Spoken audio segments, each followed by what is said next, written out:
Que peut-on dire aux personnes qui accusent le Père d'avoir anéanti des peuples entiers? Comme le commentaire typique, ton Dieu est cruel, il tuait même des enfants, il ne ressemble pas au Dieu du Nouveau Testament. Il faut comprendre que l'Ancien Pacte montre la justice, et la justice est dure. Le Nouveau Pacte montre la miséricorde, c'est pourquoi il y a une grande différence. C'est pourquoi le Père est d'abord et ensuite le Fils.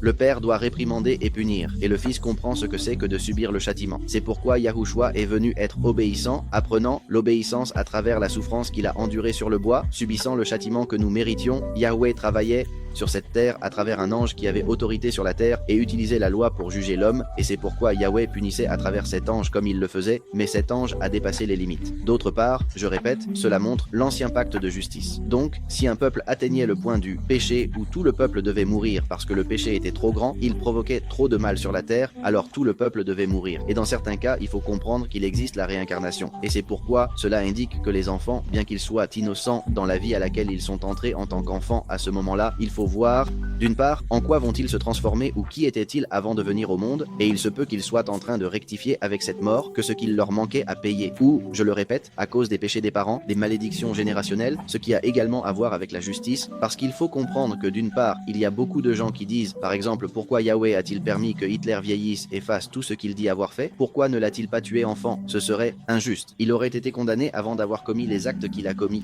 Cela aurait été injuste. Alors, quand Yahweh rend justice, on l'appelle injuste parce que, par exemple, s'il permet qu'un enfant meure, il y a plusieurs raisons pour lesquelles. Une réincarnation de quelqu'un de mal, une réincarnation de quelqu'un qui devait venir au monde et mourir une dernière fois pour rectifier ce qui lui manquait, une personne qui est venue au monde allait être très mauvaise et Yahweh, par miséricorde, l'emporte avant qu'il ne soit condamné pour le mal qu'il n'a pas été autorisé à faire.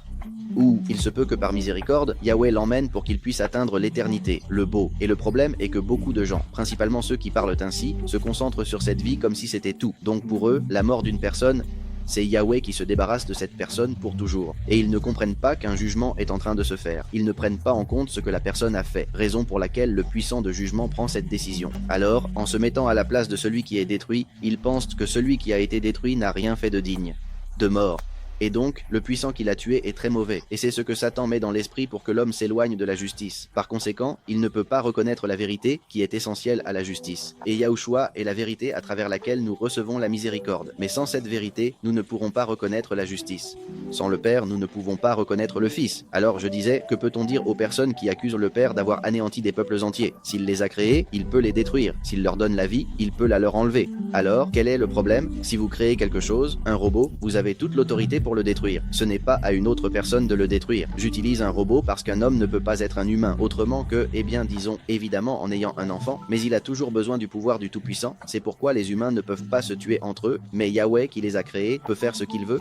Et c'est ce que les gens oublient aussi. Ils disent qu'il a détruit des peuples entiers. Comme je le dis, c'était des peuples qui, à cause de leurs grands péchés, devaient être détruits, car sinon ils allaient apporter la mort, la souffrance et la méchanceté à beaucoup d'autres peuples, à beaucoup d'autres personnes. Alors, si une personne tue une personne et a en tête de tuer 100 autres, il vaut mieux la tuer pour que ces 100 autres ne meurent pas que de la laisser vivre par miséricorde et qu'elle fasse mourir par une prétendue miséricorde sans personne de plus. Juste pour qu'on dise « Oh, le puissant est vraiment bon, juste et miséricordieux parce qu'il a pardonné à ce meurtrier qui ne s'est même pas repenti », c'est ce que beaucoup de gens semblent attendre ou croire qu'ils devraient faire. Quand ils avancent des arguments comme ceux-ci, ils disent que cela ne ressemble pas au Dieu du Nouveau Testament. Comme je l'ai dit, justice et miséricorde. Ils ne comprennent tout simplement pas la différence entre le Père et le Fils. Le Père se fâche normalement. C'est le Fils qui subit cette colère. Et Yahushua n'a rien fait, mais il a subi le châtiment que nous méritions. Pourquoi? Parce qu'il y avait un ange au milieu qui demandait la mort pour l'humanité entière et la mort éternelle à cause du péché de l'homme dans cette vie. Alors Yahweh a dit « Non, je vais payer pour cela ». Parce que oui, j'ai créé la justice et je la mets en pratique, mais j'accorde aussi de la miséricorde à celui qui se repent. Comme il est dit dans Exode 33, je suis clément avec qui je veux être clément, et c'est tout.